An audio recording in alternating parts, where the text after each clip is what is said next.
outreach is so important to us and so important to the Bureau of Fisheries. We really want people to not only know what we're doing, we want them to understand what we're doing. And a lot of that's hard to do when you're sitting up in front of a crowd, in front of a stage of a lake meeting. You're throwing PowerPoint slides at folks that are somewhat pretty technical, all right? And you're not telling the story. What we're able to do here through like the salmon social and salmon school social, excuse me, and the walleye school social is tell the story. And a lot of it is, we clear up a lot of misconceptions, a lot of misinformation, all right? It's amazing because look, we're all fishermen, right? Fishermen talk to each other all the time. All the time. So if a fisherman's telling you something, it's gospel, right? Right. It's the gospel. Well, it may be the only thing you have, all right? Because we can't be everywhere. We can't talk to every fisherman, but we try. Right. We try, and that's what the Bureau's been trying to do. And then today with our open house, right? It's a chance for folks to come and talk to a biologist or fisheries manager one-on-one, all right? There's a lot of people that are intimidated in these bigger settings, Yeah. I call them a stadium setting, and, they feel drowned out or they don't feel confident enough to ask the question where it's great, too, when you see someone with kids and everything, and they come up as a family and they talk to us. And they talk to us, maybe it's about fishing opportunities or, hey, I heard you increased stocking by 10% this year. What's going on? Why did you do that? I listened to a talk a few years ago and it didn't look good and everything. Well, this is why. And telling that story is so important. All right, because I said this to you probably in our first podcast, right? Number one, we're always trying to manage people's expectations. And number two is, I still believe that fishermen are our greatest advocate for our freshwater resources. You can't advocate for what you don't understand. 100%. All right, and so the more educated our anglers are, the greater advocacy, and you know what? It makes them better anglers in the long run, too. For sure. That's kind of what we're doing here. Yeah. We had Captain Bob Songen on a little bit earlier today, I'm and sorry. he had nothing but good things to say about you. And that's what he said. He's like, the DEC with the leadership that's there right now, he's like, they do such a good job of working with us and just working with the people that are out on the lakes and using them right now. And he's just like, I just hope that we can continue this kind of relationship because he felt like it was a really, really good relationship and that everyone is kind of working together to better things. It is, and we've spent a lot of time building trust, and we're way past that now, and we are truly working together. So I'm sure Bob talked to you about the Lake Ontario Fisheries Advisory Panel. It's like one of the greatest pleasures of this job is working with that group. It started out as a focus group, and it started out where we had tributary anglers, open lake anglers, and DEC. Kind of like three legs to a stool here, all right? And there was a lot of disagreement between the tributary anglers and the open lake anglers, disagreement between them and DEC both, all right? And so we sat down and we did something really cool. We sat down in one meeting and I said, tell me everything that's on your mind. We wrote it all down. And we came up with what we called an action outcome chart. We addressed every one of those things over 3 years. We got through that, and after 3 years, I said, well, we got through everything, all right? So we said that once we got through it, we would disband. And almost everyone to a T in that room said, we need to keep this going. And I said, yeah, I agree with you. I think we should keep it going, too. So we turned that focus group, Lake Ontario Focus Group, into the Fisheries Advisory Panel, and it's been great. I mean, they helped us develop our strategic stocking plan for the lake, all right, which was, in the old days, and, it was a good plan. It worked for many, many years, of course. We just divvied up the stocking between the regional shoreline mileage, all right, prorated it, all right. We said, no, we think we can do better. So we came up with criteria for each species based on a management philosophy, a lot of back and forth, a lot of give and take, because we're trying to satisfy, like I said, an open lake fishery, a tributary fishery, which is all connected, right? So we're getting us all on the same page and talking about that, instead of talking about it in silos, we ended up with a much better product. And the beauty of it is, right, we're practicing, this is the other thing you hear from me, adaptive management, all right?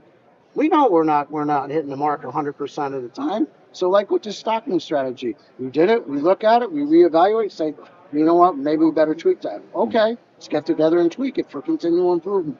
So those are kind of the things we live by, and You know, I don't know if you're aware about the parental-based tagging study that we're doing. Not study right now, the initiative that we're doing, where you know, our goal is to get a handle on the proportion of wild to stock fish in the lake by year class.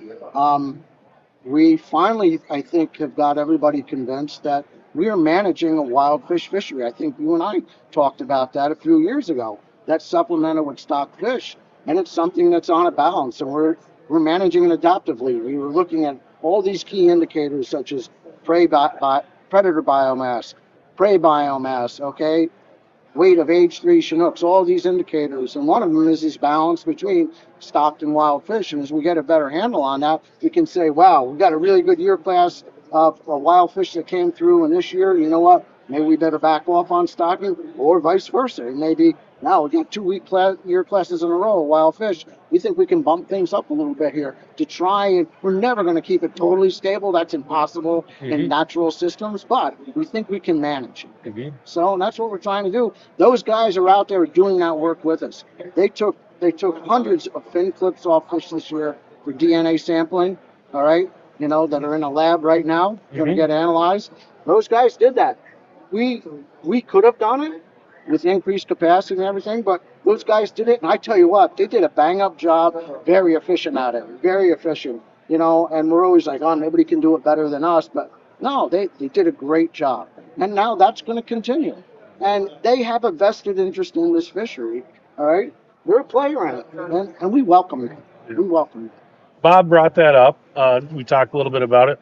What are you guys seeing so far, early stages at looking at those returns? What are you seeing as far as that kind of ratio? So we don't have anything back yet. Okay. We just got our contract through because this is a lot of work, all right? So on the lab side, it's much less work than when we were using the tagging trailer and, you know, clipping 1.5 million fish by hand, Right. you know, through the trailer, I mean. No, that entailed 120 man days. Now we have a person that's at the hatchery 5 days taking tissue sample off those fish. We have our creel agents taking tissue samples off the fish at large, the offspring at large, and the charter boat captains doing that also, all right? We're saving a lot of money now. But there's also time in the lab to set up the library, set up the lab. We basically are having a great researcher out of SUNY Oswego, Nick Sars, that's going to do this. That's great because he did this exact work on the same work in the Pacific Northwest. All right. So we don't have anything back yet. We have 3 years worth of samples sitting there. We're going to get those back soon. Okay. We know from previous studies when we marked all the fish, it was about 47%. And it ranged anywhere from between 30 and 70%. So you can see there's a lot of variability in there, but that's what we're managing. We're managing variability, and that variability equates to risk. All right? So we'll have those results pretty soon, we hope. Really super excited about this. So Yeah. and I think I think this is really almost a great case study for citizen science. Yeah, You know, for it really is. So I'm charged up about it. sure. Yeah. So you kind of started off talking about you did some state of the lake type of presentations. Can you give us a little snippet of state of the lake, Lake Erie, state of the lake, Lake Ontario? Yeah. So state of Lake Erie, I mean, it was almost embarrassing. I had to give a keynote speech last night Right. at the walleye school, and I said, I really don't know what to say, guys. You got 91 million adult walleye out there. We know now that we have a very good spawning stock population in the eastern basin now, all right? We were largely dependent on fish from the west. We have a pretty good spawning stock biomass now built up in the east.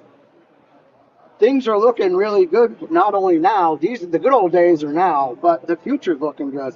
You know, we joke around, a fisheries manager, you know, if they're halfway through their career, if they're managing a big body of water, and they get a good year class of walleye, it's like, man, I'm done for 10 years because that year class will last 10 years. Well, we've had successful year classes 9 out of the last 10 years on Lake Erie.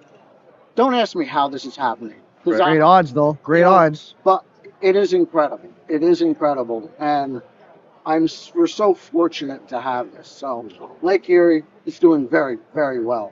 Lake Ontario is doing well. I know we did the right thing. We cut stocking because we said, look, we're going to take a risk-averse approach to managing this lake.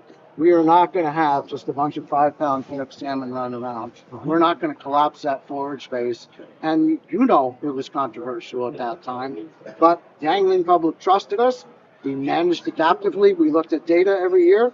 The last year we cranked it up 10%. We're cranking up another 10% this year. Great news. So we had a great 2020 year class of alewives, and then we had a great 2016 year class of alewives. But what happened there? So the only one lone year class got cut more than by a half the next year. We still didn't have that stability. We're finally getting some stability back in the system. We had a good 2020 year class. We have a good 2022 year class. So now we have 2 year classes hanging out there that provide that stability. One gets chewed down a little bit. We still have the buffer of the other. So this is good news and why we were comfortable going up another 10%. And Canada went up even a little bit more. All right. Now, still some things of concern. We're a little worried still the condition factor of age 3 Chinooks in August is still a little bit lower than we would like to see it, all right? But we still felt that the other indicators were good enough to increase stock and flow. And so I think it's a great success story. We're getting over, right? See, you got these guys here, right? Yeah. We're getting over this hump, Right. all right? We missed a couple of years of lamprey treatment, year and a half basically. During COVID, our friends from Canada couldn't come down and do a bang-up job for us, but it's just the way it was. So we had a couple of year classes that got off on us, but they're going down. We're back on track getting our treatments done. So we're back on track there. There'll still be a little bit elevated wounding this year, I would imagine, but this should be it. So you'd say we're probably on the uptrend here then from Ontario? Yes. Yeah, I think you'll see the scoring and wounding go down. I think things are going well. The brown trout fishing, they're out there catching brown trout right now. I mean, brown trout fishing is just through the roof. And even though it's a very, very small segment of our fishery, the Atlantic salmon fishery has really climbed the last couple of years. We increased our stocking. We changed our stocking rates. I don't know if you saw, we put an Atlantic salmon plan out, okay? We're following that plan, and even though, comparatively, because it's such a small number compared to everything else in the lake, but the increases are dramatically increased, and it's a great fish. It's our native fish, and they're a lot of fun to catch. Yeah. They're a lot of fun to catch. So you talked a little bit ago when we were talking about Lake Erie, how you can have that 1 year class that can carry your career for 10 years.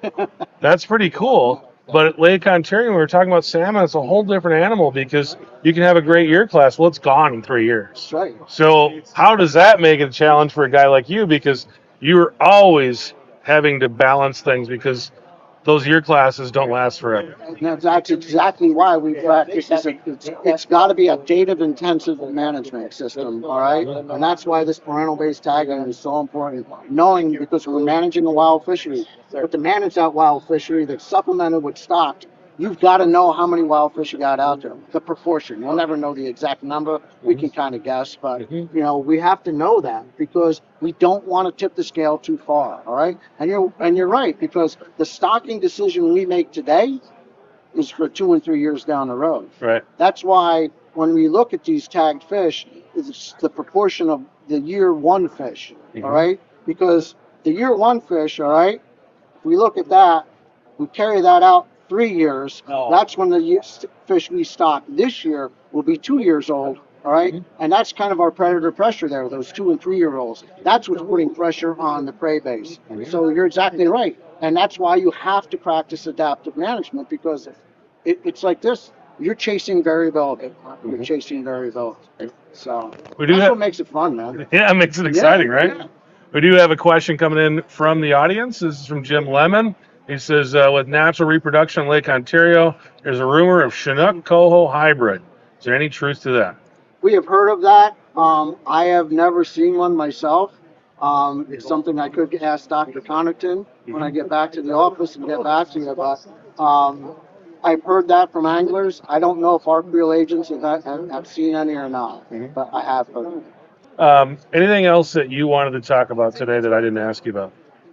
I think the only thing I'd like to say, Chris, is that, get the word out that fishing is great in New York State, and it's not just the Great Lakes. I mean, I know that's your bailiwick, but, and don't forget the tributaries. They're great fisheries also. And I think people should come here, enjoy this resource, and I think people should tap into us to get to know about our management of the resource. Mhm. And I think that's very important. And I'm thankful that we have such passionate anglers. Because the commitment of these anglers, I think, as you can see, that they're pretty intense, and I think that's great because we're advocates for the resources I said before, and that's most important.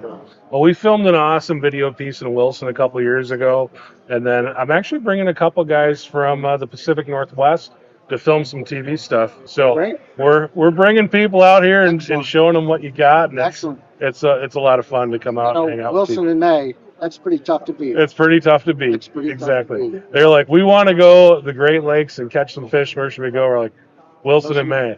Yep. And the thing is, who would have thunk it? 5 years ago, even 10 years, I'll say, where you were out trolling for brown trout and running into cohos and chinooks that early in the season. Yeah. I mean, when I started out fishing the Great Lakes, in the early 90s, you didn't even think about catching a chinook until the first week of August, and you're out there trolling your J plugs and stuff. And look at now. Yeah. Look at the June fishery now that we have. Yeah. It's incredible. Yeah. It's incredible. So. Well, good job. We'll see We really you. appreciate it. Good seeing Thank you very you. much, Steve. Thanks for coming on. All right. And keep up the good work. Stay in touch.